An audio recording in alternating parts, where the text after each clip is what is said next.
Today's guest is one of my very, very favorite people ever. She used to work with me and she left me to go to a better job and then another better job. So she keeps working her way up and I just get closer to retirement. Anyway, I'm so glad to welcome Jordan Swope. Hi, everybody. There you go. There you go. So now you live in the Salt Lake Valley here in Utah. So how did you end up in Utah? Funny enough, I was looking at what I kind of wanted to do after graduating. Back and my mom's like, "Well, what do you want to do? Like, do you want to go to college? Do you want to do this?" And I was like, "I don't know. Like, I'm not really sure what I want to do." And then I thought about it and I was like, "Well, I guess I could go to like beauty school." And so I was kind of looking at some of them. And I did find one that I actually liked in Florida, believe it or not, all the way across the country. It was really cool. It was, like, for all kinds of, like, makeup. So we're talking, like, special effects, bridal, like, any kind of makeup you could think of. It was really cool, and when I went to my mom about it, she was like, "Absolutely not." She's like, "You are not moving across the country, no family, nobody over there. You gotta pick something closer." So then I had to narrow my options down. My options were I either go to Reno, Nevada, which I'm not the biggest fan of. If you're from Reno, I mean, I get it, but I'm not a huge fan of Reno, and the drive from Elko to Reno was boring. If you've ever driven it, it's just sagebrush. And I was like, well, at least when you drive to Salt Lake, like, it's a prettier drive and more kind of scenic, and I felt like it was less time, which it is. And so I made my decision off of that because the third one wasn't really realistic. I thought about going to Oregon and maybe asking my uncle if he wanted to house me, but I hadn't spent much time with them. So I was like, it's Reno, Nevada or Salt Lake. So I chose Salt Lake. And so I spent my 18th birthday over here in Salt Lake. I put my name on a waiting list for an apartment complex. And then I just worked really hard. I worked 2 jobs. I was working from 10 to 2 at Subway, and then I was working 3 to 11 at a hotel, and then I would spend from, like, 11 till 2 AM hanging out with friends, and I would go to sleep, and I did that from Wednesday to Monday and had Tuesdays off, and then by December of 2016, I got a call and I moved over here, and I've been here since. It's been 10 years almost now. Let me tell how smart this young lady is. In my job, I have like 6 responsibilities, and each day there's one responsibility. I can barely do one of those responsibilities, and Jordan can do all 6 of them while talking on a phone and having 2 screens going and doing them all, and we're like, "Who is doing this and how and why?" And this is how brilliant this girl is. Sometimes she'll say, "No, it's not true." It's true. I've never seen in all my life, I've been doing this 10 years, and I've never seen anybody crazy good like she is. Life was never gonna be the same without her, so luckily, I get to see her once in a while, so there you go, Jordan. There's your, feel good story of the day for Jordan. Because wow, and we still talk about her, how she could multitask times 10, you know? I So made the legendary list. that's it, that's it. Multitasking being one of my strong suits. And being kind and funny, and you can tell she's laughs all the time. It's got jobs and I did. So I ended up here at the end of December 2016. I ended up here and I came over here and I didn't have a job. I came over here with about 5 grand in my savings and on a hopes that I was just going to find a job. And then I had like a friend that shared as a roommate for me for a little bit. And then I ended up in a relationship. I started that relationship in March of 2017, the end of March. I ended up moving in with him. He moved in with me at the end of my lease for that apartment, and we kind of lived together ever since. And I learned a lot in that relationship. Looking back at a lot of it in experiences, like I definitely can say I was in a mental and verbal abusive relationship. I really was. And somebody that is, I wouldn't say a full on narcissist, but somebody that has narcissistic tendencies for sure. Growing up around somebody that he learned those traits from. I hit the like probably the worst depression that I've ever had. 4 years into it, I would say, is when I started realizing that looking back.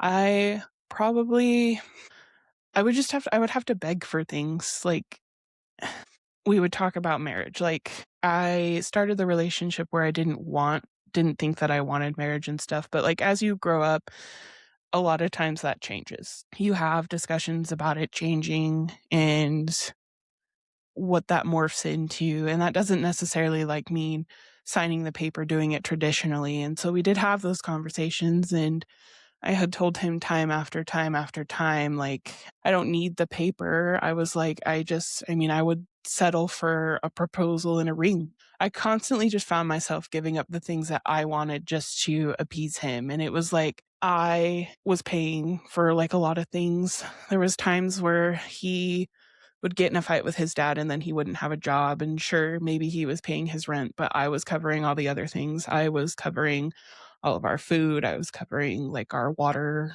and the gas and the power, things to just get by, and a lot of my credit card debt actually grew from it.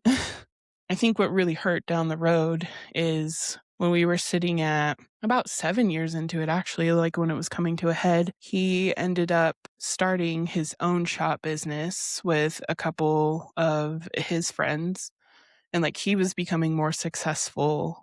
He, like, wasn't sharing that with me. It was like he never wanted to integrate our lives together. He never wanted to share a bank account. He was like, "No, we, like," everything was, like, his. It was like, "That's mine," or "That's yours." It was never ours. There was never that conversation. There were so many times too I was gaslit. He would, like, put me in a corner of, "Oh, you're just crazy, like, why are you acting like this? This is ridiculous," over it, and he would just turn it into my fault all the time. Like, it's enough to make you really go crazy, like, and think, "Am I really that crazy?" And, like, you, like, have seen crazy people do crazy things, like, you see text messages and you're like, "Well, I'm not that crazy, like, am I really that crazy?" I got to a point where I ended up at my heaviest weight at 345 pounds. It was really bad, and I had really high blood pressure. I had to go on medication at I was 25 years old, and I had to be put on blood pressure medication because I was that heavy, and I was on depression medication. I wouldn't say that it was, like, solely just from that relationship, but that was a heavy part of it that I was dealing with at home. The other heavy part that I was dealing with it was the work environment we were at when I was working with Doug at the courier service. It was really bad. Like, we were holding loads that nobody should, like, have to hold, and, like, that stress, I just internalize it a lot of the time. I have a terrible tendency of doing that, but that added to my depression, and it kept getting really bad. I was on the depression medication, and then they had to give me another pill that was meant to help me while I was at work because it would get so bad. And, I'm only 25, and I just look like I'm 60. So anyway, it's been doing this 10 years and I had no gray in my hair when it started. So I'm still there because I'm close to retirement. So I'm holding on. Stress is very, very big there. So So at this point, things are kind of piling up with being, like you said, gaslit and the things going on there and work and kind of what happened from that. Is that when you decided to leave your job and find a new one or It was the start of the new me, I guess, like, my 180 that I took in life. It was the start of it. I was at the worst, and I was just in it, and I was living in it. You have pills, they're kind of a Band-Aid fix, like, you kinda think that you're okay and that you're working on things, and then my boyfriend at the time, he's had been acting really weird. It was like he was just shoving me off. I knew something was wrong, and I was finally like, What's up? Like, what's the issue? What's our problem? What's going on?" And he basically just comes out, "I'm not attracted to you anymore." This is basically the gist that he gave me. And that like shook me to my core because I was like, I have been with this man for 7 years. I've struggled with an eating disorder since I was a kid. I struggled with binge eating. My weight has fluctuated highs to lows to highs. He even had issues himself. So for him to come at me with that, it hurt really bad. I just remember showing up at my friend Megan's doorstep because we would have girls' nights, and I showed up at her doorstep and I was in tears. It was hard for me to even drive to her house on her bed, and I was like, how could somebody that I thought loved me unconditionally, somebody that I thought I spent all this time with, was supposed to be there for me, is now, well, I don't love you anymore, basically. And Megan's been on the show, so you can see her episode as one of them. But I also learned that her nickname for you is she kept talking about JoJo and JoJo. I'm like, who is she talking about? And then I realized it was you. And I'm like, wait a minute. Yeah. So Megan used to work with us too. But yeah, she has a lot of chapters. But I'm sorry I broke into that. If they're listening to this and they want to know about the amazing Megan, then they can learn of who you went to talk to on that sad day. So let's go back to that if we can. When you told her, what did she say? She was devastated for me. You know, she had bonded really closely. We had probably been about, I would say, I don't know, maybe 6 months into doing our girls' nights, which was, we would do it every Friday. I was off since I was working a 7 on, 7 off. We would just have a girls' night where we would hang out with her little daughter and her and me, and sometimes her son would join, and we would just do whatever we wanted, whether that was we went mountain therapy, we went and did fun little photo shoots. Like, it was just a space for us to feel good. So I showed up at her doorstep in tears, and it was about the last thing that she expected. And she was super hurt for me. And I know it was partly in a time when she was going through her sologamy journey. I'm not sure if she shared that with you guys, but when she was going through that. And so she did help me a lot with like moving through this and all the hard parts of it too. I had a lot of hard decisions to make. It was right after I had left the courier department too that this happened. I left the courier department and moved over to Classic Air and Life Flight as a dispatcher. And I had made the decision that I was going to be okay with working graveyards after talking to my current boyfriend about what that meant for us kind of getting space, because at that point I wouldn't be there at night because he didn't know if he wanted to break up, and he was really weird about the whole thing. I moved into graveyards to kind of create that distance. I have an amazing hairstylist that I went to, and she always talked to me about her therapist and whatnot. And she's like, you know what? Let me make a call to my therapist because I feel like, you would benefit from him and whatnot. And I was like, I would definitely love that. She had reached out and gave me his information, and I got a hold of her therapist, and they had some movement around where they could accept me in. I have the world's best therapist. I mean, if anybody is on the fence about it, I know that it's hard, and therapy in many different eyes is like sometimes frowned upon. Some people don't want to do it. It's scary.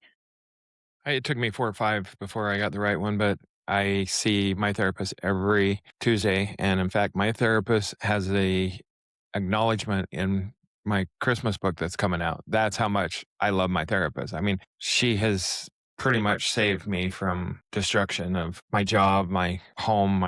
A good therapist is needed. As I've said on this before, is therapies can save lives, re-emphasizing that therapists are so important. McKenna's seen therapists too, so.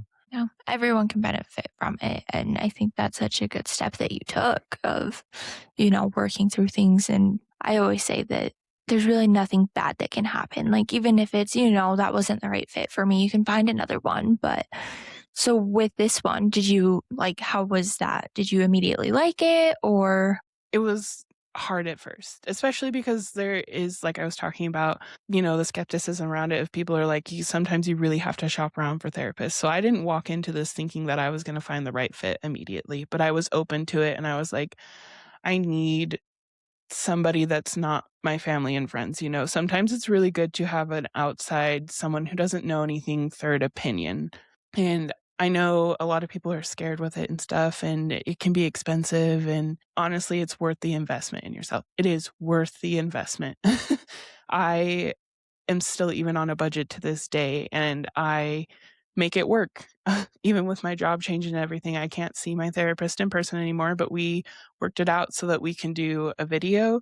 And even with it being the expense that it is, I still see him once a month. Like, you can make it work and it's worth the investment. But he did end up being the best fit for me. I remember sitting down and it was kind of like an interview at first almost. Like, he had me kind of talk about the things that I had going on. I love when he talks about where I am today versus where I was the first day I sat on that couch. And he's always so happy. One of the best cheerleaders that I have too. And he always tells me, he's like, "You're like my picture perfect person. If I could plaster you on the wall and be like, do this." He's like, "I would." And he's like, "It's such a crazy thing to see how broken you were sitting on that couch to where you are today." And I remember when I sat on his couch how broken I was. And I remember him saying, "I can help you, but you're going to have to put the work in. And if you can commit to that," he's like, "I think this is a good fit." And I think that was the best thing, because I also think sometimes that people go in and they want people to fix it for them. And that's not the case. Like, you've got to put the work in. As hard as it is, and like the battle it is, you have to put the work in. You've got to want it. You've got to want it. And people are there to help you to want it. You can't expect them just to fix it, you know? You got to put gas in the car and oil in the car and fill up the tires. Hey, so you're working graveyards, he's working days, you're not seeing each other very much. Where do we go? Yeah. So we're pretty much in that. I start working with my therapist and we start breaking things open. And, he starts in it like, I even went to a point where I was like, maybe we make this an open relationship. And my therapist even pointed it out. He's like, "Do you really want that?" He's like, "Or is it your last ditch effort in trying to not have something failed?" And I really had to take a deep thought about that. And I was like, "No, trying to save something because I'm scared." Because obviously things have gotten so expensive. I'm like, where am I going to go? What am I going to do? I split bills. Like, I don't want to move back home. I want to stay here and keep my life here. And at that point, we had 4 animals together. We had 2 dogs and 2 cats. And I was like, what do I do with the dogs? Like, both the cats, like, where do I go from here? I was just thinking, and here he is saying he's not attracted to you. So your self-esteem is in the toilet when you're a beautiful girl. And it just makes me so mad that he would even be so stupid to say something like that. If he was with you for 7 years, he thought you were attractive or he wouldn't have been with you. I'm sure that you thought, though, no one else will ever love me or anything else at that time. But I think you probably did. But that's just me guessing from talking to you before and stuff. But I already told you, I said, you're going to do big things and you're going to. I was terrified. I was terrified. I really was, because it was my thought. I was like, wow, if he doesn't love me, who's going to love me? I think that's the hardest place to ever be in, is to put your self-worth in somebody else's hands, which you can't do that. You can't. You've got to love yourself enough to move yourself forward. And essentially that's where I went from there. From that place of being broken, I worked with my therapist of, he basically wanted to turn around and be like, "Well, I didn't say that I wasn't attracted to you. It's because I was concerned for you." And it was the more that I grew distant from him that he started to turn it into, "That's not what I said." That last year was really hard after he said that, because I was trying to make it work. And then the more I was trying to make it work and work with my therapist, that I was realizing, this man doesn't love me. This man does not love me. It is not love. It's gaslighting. It's manipulation. It's whatever he wants it to be. It's toxic. We're talking, I would make this man's meal prep. I made sure I was making dinner every night. Like, I would do everything. I would clean the house. I just would do everything. And it was like, it wasn't enough. Where you talked about the gaslighting earlier and how it can make you feel crazy. As he's saying this to you, saying like, "That's not, you took that wrong," or "That's not what I meant." Did you believe part of what he was saying, or did you see through it and be like, "No, that is what you said"? He would get explosive in his anger. It was never like to a point, he never laid a hand on me. Like, that was never a case, but he would get like explosive about it and trying to paint the picture of what he was saying was correct, even though I was like, no, this is what you said. These were the words out of your mouth. This is what happened. He'd be like, no, you're blowing it out of proportion. That's not what I said. It really does make you feel crazy. And trying to then downplay of saying like you're not attracted to me, or being like, oh well, it's more that I'm concerned about your health and like how big you've gotten and all these things. That's where I'm concerned. It's not that I'm not attracted to you. That's not where you started with this. When I worked and moved into the graveyards and I'm seeing my therapist, I started working on myself. I started losing weight. I got down healthily. I got all the way back down to 300. The spiral kind of took over of when I decided that I wanted to end it, because it was probably September of 2024. Yeah, September of 2024, because I went to Disneyland with my parents. But that was the start of it. That was the start of, I want to be done. I can't do this anymore. I can't fix it. Like, I don't want to be around him anymore. I don't care to be gaslit anymore. Like, this isn't what it is. The opening of the worst of it, I feel like, because the breakup itself was a whirlwind. It was terrible. I think that's where I saw the most of it come out, and I realized the decision that I was making was the right decision, as hard as it came. I went to Disneyland with my parents in September. Come November, I went to Boston with a friend. Boston is when I really solidified, okay, I'm going to do it. And I came back home and I was kind of distant. And right before Thanksgiving, when I was going to leave to Texas to go have Thanksgiving with a bunch of friends, I was going for Friendsgiving. Right before I left, he had confronted me being weird and things. And I sat down and I was like, we just don't want the same things anymore. I think that maybe I want kids. And I said, marriage is not a non-negotiable for me anymore. I was like, I want that and you don't. And I was like, you just want to stay home and I like to go out and do these things now and you never want to go anywhere with me. And I don't think Doug ever met my boyfriend. No. He never came out to things. He wouldn't go with me. Like, he would just stay at home. And that hurt my feelings too, because I understand that you want to be home, but in a relationship, you can't make any compromises to ever go out with me. And so that was a negotiable of where I was like, I don't want to do that anymore either. I was like, I can't do it. So I think that we just need to be done. Like, I think that we're done. And I basically left on that note because I went to work that night. And when I got off work, I got on a plane and I went to Texas for a week. And I remember the last day, I didn't want to leave. I started crying. I was in tears. I was like, I don't want to go home. I don't have a home anymore. Like, I'm sharing a place with somebody that I'm trying to leave and we're stuck in a lease. Like, I don't want to go home. It was like the doom of all doom. And then I came home and Megan picked me up from the airport. And I remember driving home and I was kicking my feet because she moved into the same complex I was living at. So we were only a couple buildings apart. I was telling her, I was like, I don't know what to do. I don't know where I'm going to go. I don't know what to do. I don't have the money for a deposit or to rent my own place. Like, I remember walking back in the door because I had to go home and I had to do laundry. I had to get ready to go back to work. And he kind of acted like we didn't break up. Like, I knew that we broke up and that was like together anymore. Now we were just kind of living, but it wasn't how he took it. And I remember grabbing the paper that our apartment had put on our door for renewal. And I walked in and I was like, well, neither you or I can afford this. So we're putting in our 60-day notice. And he's like, oh, so that's just it? I don't know what you thought our conversation was before, but I was like, this just isn't. And then it turned into, immediately he was like, well, I think I'm more outgoing now and whatnot. And like, I would like to travel and do these things. Like, and I was like, I said, I'm not going to have you resent me because you are just grasping at how to keep me right now. Like, we're not doing that. I was like, I didn't just go out there to come back and this is what you're doing. It was even more awkward because his mom and family then showed up because his mom was in town and I had to pretend like we just didn't have a conversation where we broke up. I basically felt like I didn't have a home.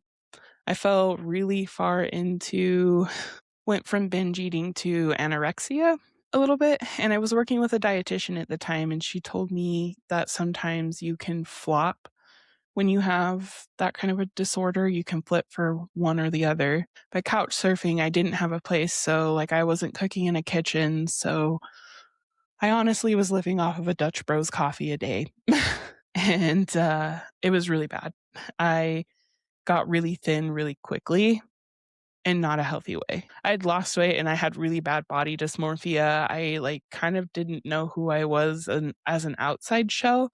I was becoming more confident in myself on the inside as I was working with my therapist of that I can leave this relationship and it's going to be okay and we'll figure it out. And I was couch surfing at Megan's. And then finally, we kind of just arranged things. And she's like, you know what? She's like, I'll change my meditation room. We'll move Maze in there. And she's like, and you can rent the corner room and we'll figure it out. And she's like, you can have the cats. And at the time, we were talking about having Ellie, my dog, at the time, too. It kind of came down to it where I had to make a decision where I couldn't have Ellie. Essentially, it was just too much in the house. There was already 2 cats that Megan had, and then she had her toddler, and she had her adult son living there as well, who struggles with some mental things and whatnot. So, like, that's a lot in her house load already, and then she was opening her door up to me with 2 more cats and then a dog, and I was working night shift, and she's like, I don't know that it's going to be great for her to be in a kennel. And then she's just kind of living in her room. I was also kind of going back out and dating because I had processed a lot of things while I was still in that relationship. Jumped on dating apps for fun because why not? Everyone breaks up. You have a little fun. And so I had to make the hard decision of what was best for me, what was best for the person opening their home up to me, and what was best for my dog. And so I came to the conclusion of, well, I can either ask if he would keep her until I got my own place, because my plan was I move in with my friend, and when her lease ends, I would have enough that I could get my own place. And that's where I started that. I was like, that's the first thought. The second thought is I could maybe find someone to foster her until I get there if he doesn't want to. Or third, the hard choice, I have to find her a new home. Those were my 3 options. I went into this and found that would be the best. I kick myself every day for this, that I made this decision without putting it on paper. It sucks. It's one of the hardest things ever because I loved my dog, Ellie. Doug can vouch for how much I loved that dog. Yes, more than anything. I got her as a puppy. I'd always wanted a golden retriever puppy, like, so bad. She was even supposed to be a boy, and when my mom showed up to pick her up for me, she was a girl, and they called me, and they're like, "Do you still want the dog?" And I was like, "Yeah, I don't care. I still want the dog. I'll pivot. I'll find a new name." And it worked out anyways, but I loved her to death, and so I ended up texting my ex is like, I'm couch surfing. I'm not really at home. I would go there to feed my cat. Motions of that. I would try to avoid him at all costs is kind of where it was at.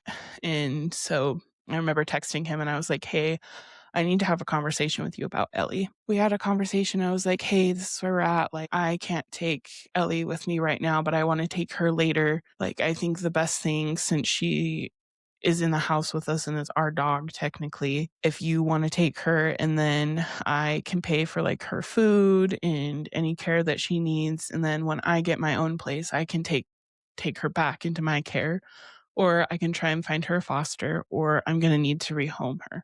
But I thought I would have this conversation out of the respect that they were our dogs that we had, and he was firm in taking Sandra with her, or with him, sorry. Then he got really mad. Will blatantly never forget this day because I've never cried so hard in my life. I scream cried. But he got mad and got in my face and he was like, I would never leave Sandra. I would never do that. He's like, I would live on the street with her. Like, how dare you do this to Ellie? Why would you ever do that? And I was telling him, I was like, I'm just trying to find the best possible situation out of the 3 of us. And I'm coming to you with the respect of it. Like, I don't need your judgment of it. And he was like, well, I don't know why you can't just get your own apartment. I got mine. Like, you have plenty of money to do this. And I was like, you don't know my finances and what I'm in, because we weren't really sharing finances. Like, you don't know what my bank account looked like. I knew what I could afford. And this was the best route for me. And that's what I'm doing. Like, I don't need you to make my decisions for me. And he wouldn't let it go. And finally, I was just like, you don't think this is hard for me?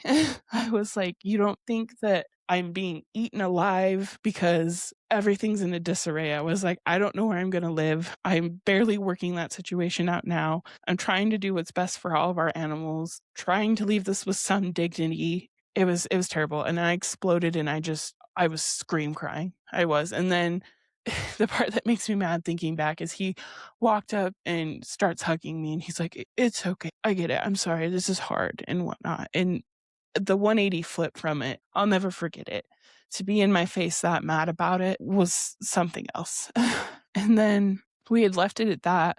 About a day later, I think it was, he texted me and he's like, I want to have a conversation with you before you go to work about Ellie. I remember I walked in and he's like, I've thought about it. And he's like, I think the right thing to do is I'll take Ellie with me. And then he's like, I'll go ahead and take the bed because we had financed a really nice bed, sleep number bed with an adjustable bed frame and everything. It was an expensive bed. I think I spent like $7,000 on it and was making monthly payments for it. The room I was moving into at Megan's was kind of smaller and we had like a really, really old sleep number queen bed from ages ago that needed to go in the dumpster. But he was like, you can take that bed. He's like, I'll take this. I'll take Ellie. He's like, and you can make the bed payments so we don't have to do a monthly exchange of payments every month. I'll take Ellie, you make those payments, and then when you can have Ellie back, we'll do that. And this is where I kick myself in the feet every day because we made that as a verbal agreement in the apartment with nobody else around, just the two of us. And now we know what's going to happen. Yeah.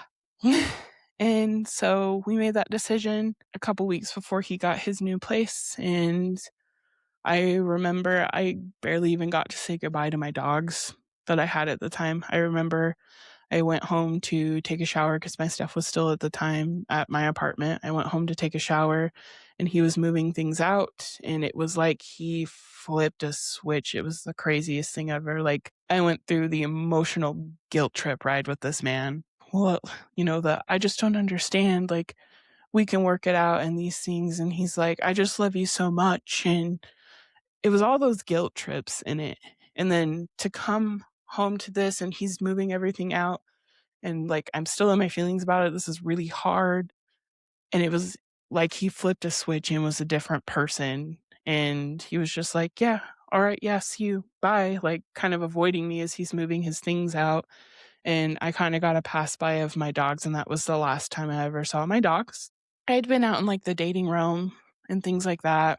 Things were like pretty much quiet. I moved my things out that I had left in the apartment because when he moved the initial part of his stuff that day, he pretty much just took the bulk of things and then he had just little things left.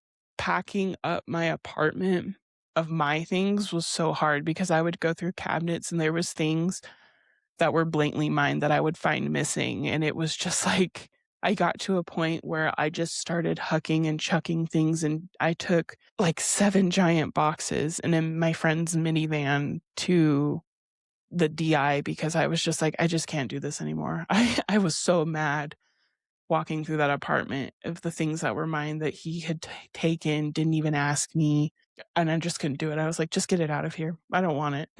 And I took the things that I had, and my neighbors that had lived across from me from the apartment complex were so nice that they let me keep my boxes of things in their back room of that apartment.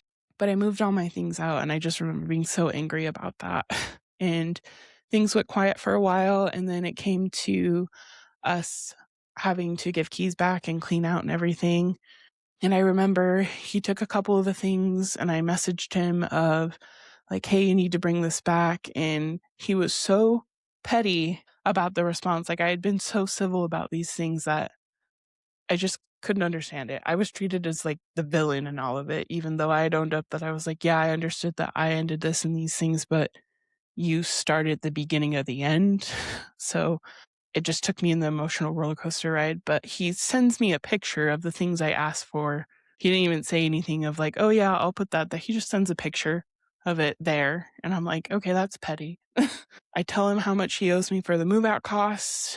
And then I remember in March, I got a reminder text that our dogs needed updated vaccines. I've been paying the bed payment and whatnot, but I'm like, well, that's just in her normal food care and whatnot. Like, I'm willing to pay for Ellie's vaccines and stuff like that. So I send a text and I'm like, hey, it looks like they're due for vaccines. Like, I'd be happy to send you some extra money for her to get her vaccines and whatnot. I remember him coming back and he was all like, he's like, that's okay. I'll make sure that it gets done. And he's like, actually, would you want to take the dogs this next weekend or whatever and whatnot? And that just made me mad because I was like, you know, the situation that I'm in, if I could have my dog, why wouldn't I have my dog? So I wrote back and I was like, no. I was like, I can't take the dogs. I don't have a place to put them with the cat's litter boxes being in my room. I don't have a place with a kennel to put the dogs. Like, as badly as I miss them, like, I can't take them. And then he's like, no, it's okay. I just figured I'd ask you first. And that was the end of that. I never asked him to see Ellie because that would be, I would have to see him for one. And working through a lot with my therapist, I didn't want to do that. Didn't want to disturb him in his work. Like, he worked a 9 to 5 job and my schedule was all over the place. So I just didn't want to ask. So I just left it at that. I was like, well, I'm paying for her care. I'm going to get her back. Like, the fact that drove me through all this was, I'm going to get her back. I'm going to get her back. I'm going to get her back. When I was dating, I had my fun Tinder place.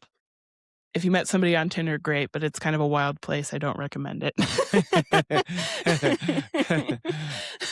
Then I had Facebook dating. It was really new at the time. It was new at the time when I started it because somebody told me, they were like, oh, just, throw it in the mix. It's not too bad. Like, a coworker I had at work, which is funny because he's like 38 and he was kind of like the dad figure at my job at the time. I ended up meeting my current boyfriend that I have. Okay. We'll talk about that in a minute. Okay, let's talk about it now. Go ahead and show everybody what happened. So my fiance. When did this happen? Today. And she didn't even cancel this. She's like, nope, I got to go do this podcast on the day she gets engaged. Yeah, why not? It was important. He knew it was happening. It's okay. We had our moment. But yeah, I had met my fiance on Facebook dating, and it was kind of like just talking at first and whatnot. And then when we started talking, he actually went to go visit his family in Missouri. And so we had kind of like a longer talking stage before we even had a first date. So he got back, we had a first date, pretty much just hit it off. I don't think we ever spent a day not hanging out after that, besides my whack schedule. When I would work nights, I really wouldn't get to see him much at all. But through a lot of conversations and whatnot, he was a big rock through a lot of it. I mean, I'd worked through a lot of things, but still having to go through all the things with my ex, I can't believe how supportive he was. But at the same time, it was an eye-opener to see what a healthy relationship was like and how bad it really was in my previous relationship. Actually, this relationship has opened my eyes up to a lot of things that I didn't notice were wrong, like, about it. Like, it's crazy to be upset about something and not have someone explode on you and turn it all on you and say, oh, well, you're just crazy for feeling that way. Like, it's so different to be in a place where somebody's like, hey, I understand you're upset and maybe I'm a little upset, but we're not really mad at each other. Like, we're okay. I'm not mad at you. I still love you. Like, it's just a crazy place to be in to have somebody who just doesn't get upset about dumb things. I remember you call or texting me, either text me or calling me and say, Doug, we got to talk. And I'm like, oh, what happened? I think I found Mr. Right or something like that. I mean, you're like, this guy I'm dating is the greatest guy ever. And I'm like, Jordan, you deserve that. I remember that. And it was like, yes, Jordan, I'm your rah, rah, rah. Go. Go, go, go. Yeah. Definitely. Yes. It was just crazy, but he is truly amazing. He is truly amazing, and I am so lucky to have found him.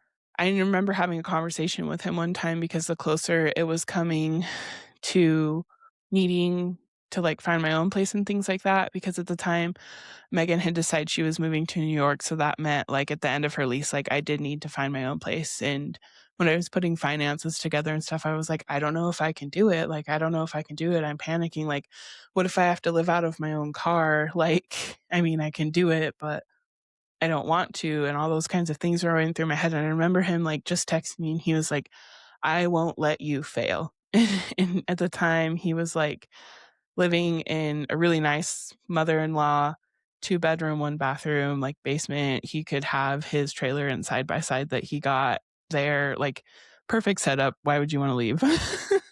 And I remember he was like, I won't let you fail. He's like, we'll figure it out. And like we went through the whole thing of he started to ask his landlord if we could have a dog there. He didn't have a pet at the time. He did want a dog. And then I was supposed to get Ellie back and things like that. And so we went through that.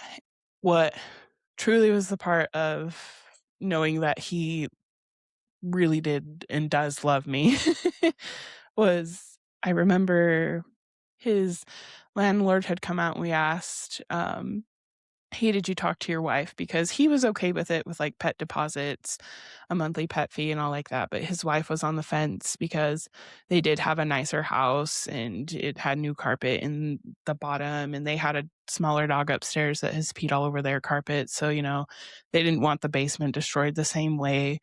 And even though Braxton said, I will pay for it, I will, things like that, the wife just initially was like, no, I'm sorry, like you can't have the dog here. And I remember I was so sad because then I was like, it was like accepting the defeat that my ex had put in me of like, you're not doing right by your dog. You're going to have to get rid of your dog. Like, why would you get rid of your dog? And I remember being so upset about it and everything. And so he was like, you know what? He's like, we'll just move from my place. Like, he had come out of his 1-year contract. They hadn't signed another one. And he's like, well, I can just move. And he's like, how do you feel about having like an extra roommate, like his best friend Austin? He's like, what if we just got a house and did that? He's like, we can move out. And I remember I felt guilty because I was like, you're just gonna uproot everything just for me and my dog, which was wild to me, going from a man who really wouldn't do that kind of thing for me to a man that's like, yeah, duh, I will. We then went on the hunt and ended up finding the house that we're currently renting, that we're about to move out. We found the house that we're renting now.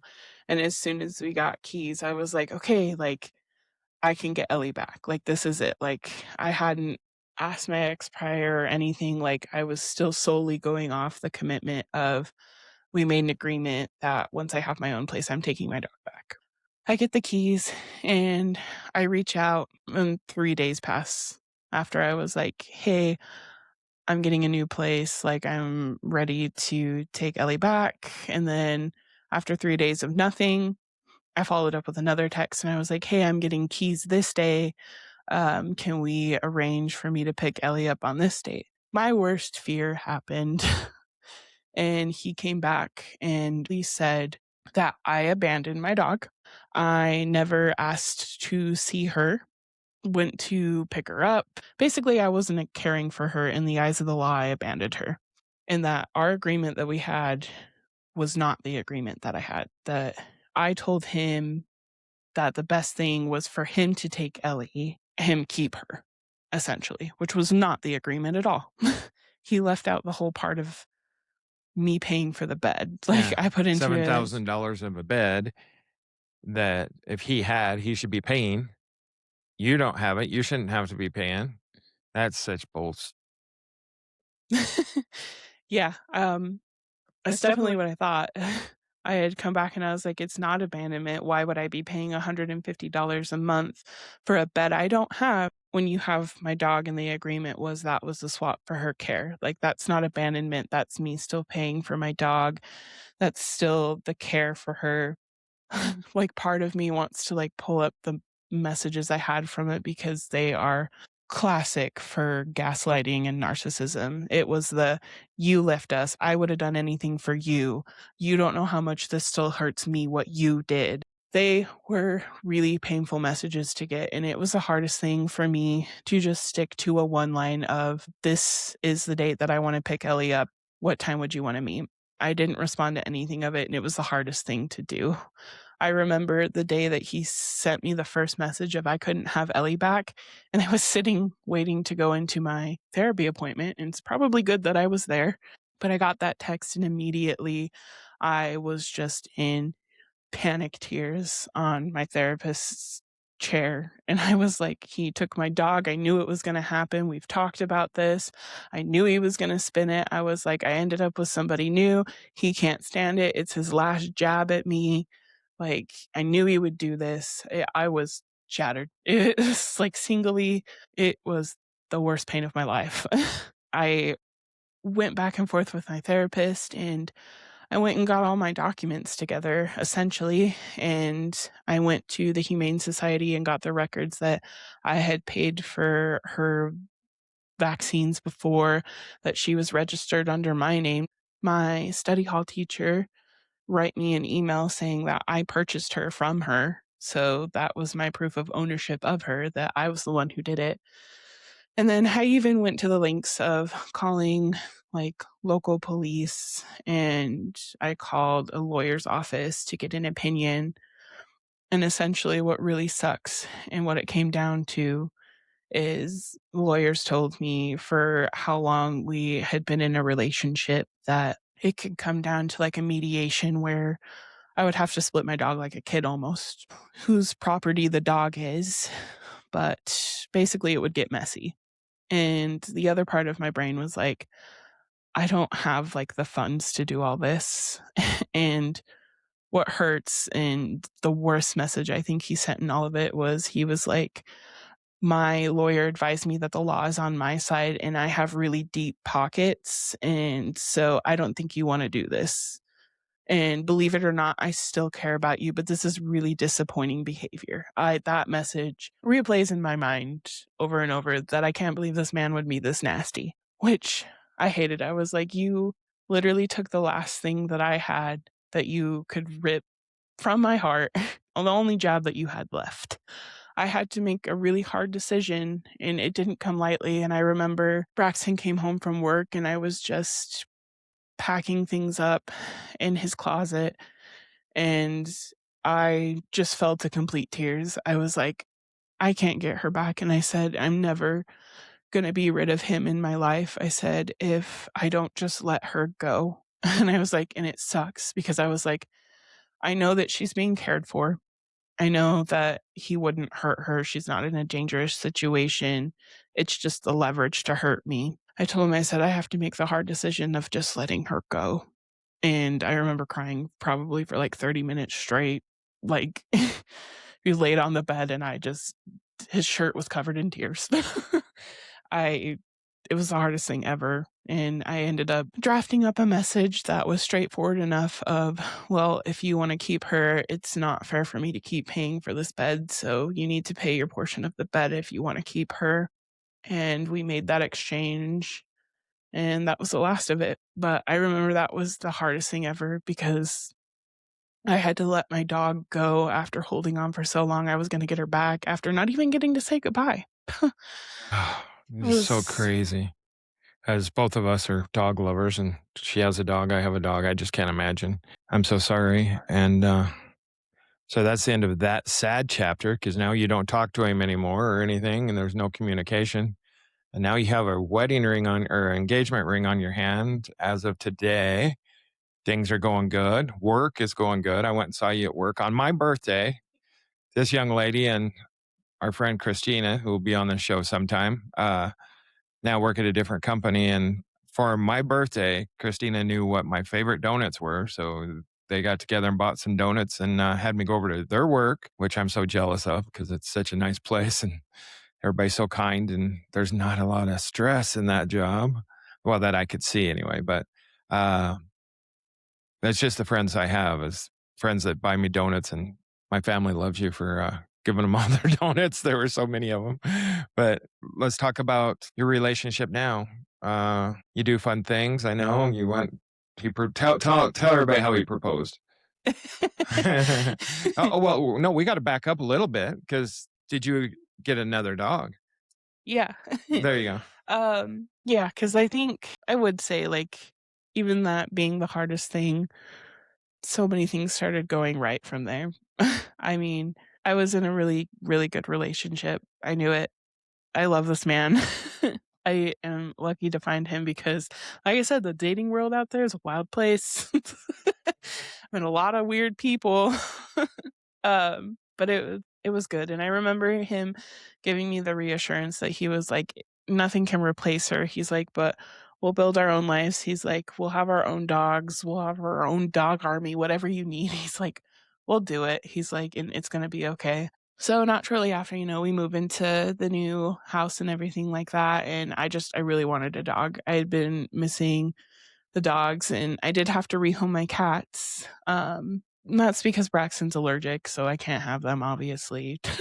So, but they got good homes. Wally went with Megan to New York. He's living Oh, his wow. fluffy best life. Yeah. In fact, during I don't know if he's the one, but during our episode, a cat dropped something off the counter. It hit, We hit heard and dropped something something. fall, and I was like, Something "Oh, falls, that and was she a looks cat." over, and then you can see him scratching up on the thing, and I'm like, yeah, that's pretty funny. So anyway, but yeah. I'm willing to bet it's Wally. He's a troublemaker. But he got a good home there. He's living his best life. And then my other cat that I had, she got a really good home with a teenager. My mom took her all the way back to Elko because I didn't want to take her back to the shelter because that was becoming the option. I couldn't find her a home.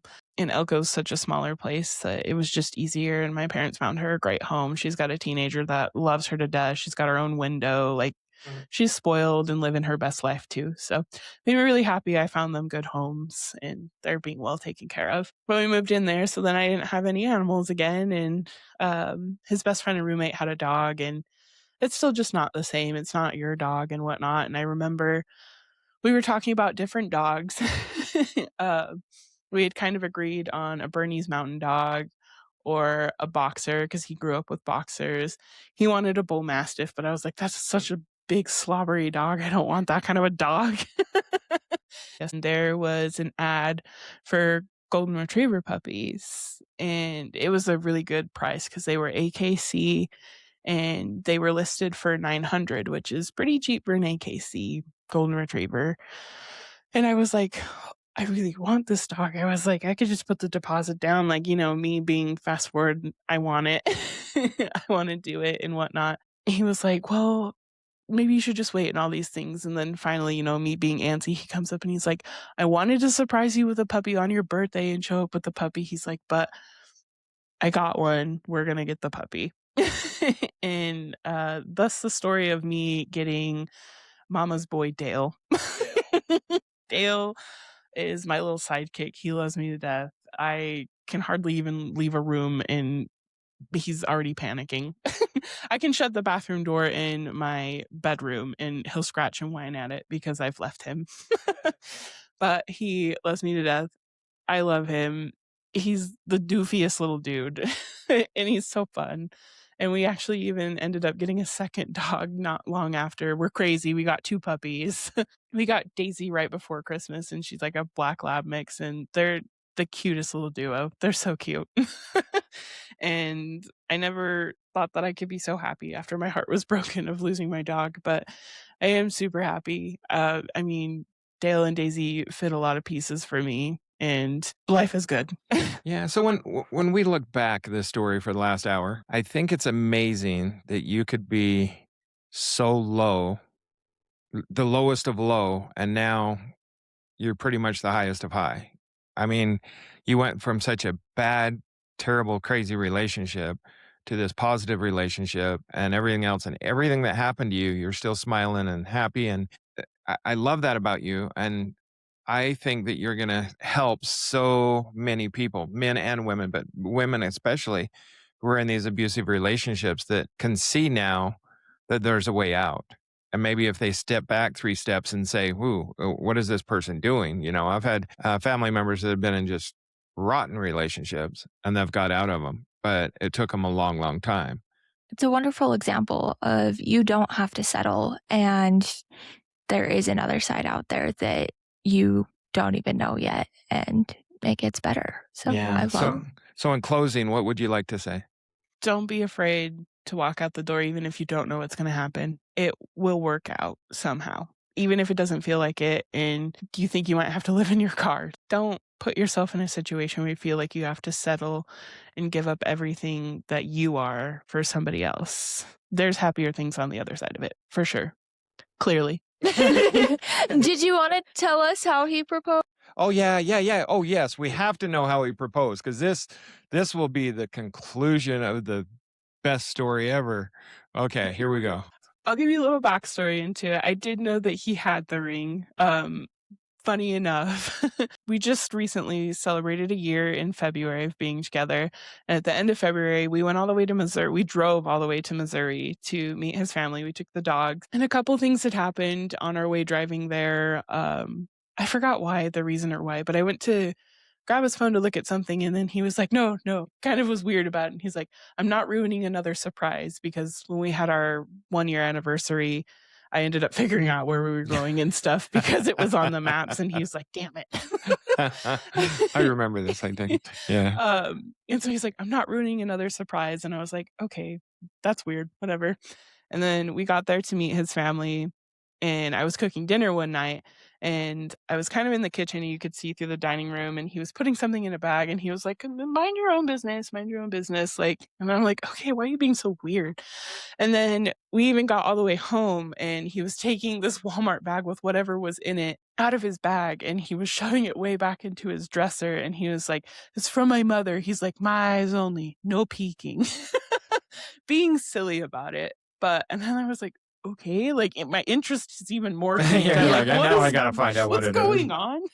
Then I was like, okay, like this is really weird. And then I just kind of had a memory that Megan had some precious gems and whatnot, and she let me pick them out. And she's like, just to save money, she's like, one day she's like, you could let him know that you have these gems, and he could have them set in, and it might save some money on an engagement ring and stuff. And so I remember telling him about it a little while back, and just was like, there's no pressure on it. I said, just if you ever want them, they're there. And I remembered this conversation. I pulled the drawer open, and one of the gems was missing, and I was like, I'll be damned. I was like, I think somebody is getting a ring. And so I went down the spiral with it at work, and I was like, I think this is what he's doing and whatnot. I think it was 2 weekends ago. I can't remember, but I had gotten a Smith's pickup order, and I had gotten like just a salad kit in it. It was bad or whatever. So I jumped on the app and I got a refund for it. And then a little bit later, Braxton's getting like a phone call from Smith's on his phone, because it's his Smith's account we were using. And so he's like, oh, it's for you, not thinking about it. And I answered the phone, and I was like, hello. And they're like, hi, is this Braxton? And I was like, no, this is his girlfriend, Jordan. I said, but I think I know why you're calling about the refund. And the lady's like, no. She's like, I'm calling from Fred Meyer Jewelers, and Braxton's order's ready for pickup. And I was like, okay. Yeah, let's explain that just a little bit, because this is going to be a three-way story here. Smith's is owned by Kroger. Fred Meyer Jewelers is owned by Smith's, which is owned by Kroger. And the young lady that's sitting next to me used to be a diamond seller at Fred Meyer Jewelers.